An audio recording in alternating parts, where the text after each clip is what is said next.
Now, the latest on the government's plans to reunite migrant families after a court-imposed order to do so. A federal judge gave the Trump administration a deadline of July 26th to reunite approximately 2,500 children between the ages of 5 and 17. Homeland Security Secretary Kirstjen Nielsen said today, "We will do our best, but we will not cut corners." Our Amna Nawaz has been covering all this closely. She met with officials from the Department of Health and Human Services today, and she joins me now. Amna, hello. Hi, Judy. So you were given rare access to this place, this administration command center, where they're coordinating this reunification process.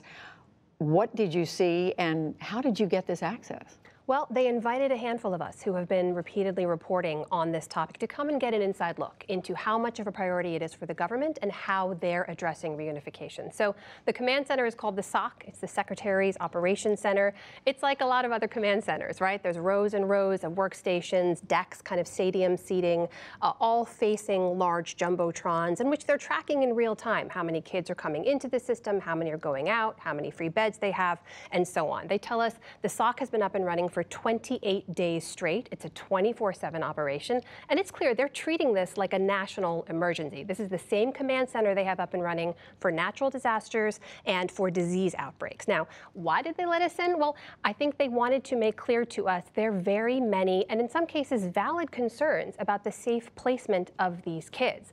They stressed to us they don't want to place kids into unsafe situations with traffickers, with people who aren't their parents, into abusive situations. So they walked us through very carefully, step by step, what their vetting process is. It's also clear to us, though, that this is a process, because of the judge's timeline, that was sped up. This was not in place 3 weeks ago. So meanwhile, we know that out of 103 children who were in custody under the age of 5, they have now reunified, 57 of those with their families. Now they're working on this larger group of children who are 5 and up. Yeah. What do we know about how that's going? So we were told today a significant portion of the parents of those older kids, 5 to 17, are already in ICE detention. It simplifies the process somewhat because it means a lot of those kids will be reunited with parents in ICE detention, and they're setting up a handful of reunification sites as primary reunifications for them. Now, generally, they say when the families are reunited there, they're released into the general public. They can have their immigration cases adjudicated in due course. But we also know, as a government lawyer has argued, look, if a parent already has a deportation order in place, they're given a choice. You can either leave with your kid or leave without them. Now, the judge had put a stay on those deportations for about a week. That was earlier this week. We don't know what will happen on the back end of that. But on top of that, Judy, we're getting some indication of what kids go through when they're in government custody. There's a new filing in a federal court in a lawsuit in Los Angeles, and I want to read you a couple of excerpts because these are testimonies from the kids themselves who've been in government custody. There was one from a 10-year-old girl from Guatemala. She was talking about an overcrowded facility. She said, "I was placed with female girls from 5 to 6 years old to 15 or 16 years old. There were large numbers of girls, some of whom had to sleep on concrete and sitting up because there wasn't sufficient room in the cell." She also talked about frozen food, a lack of water.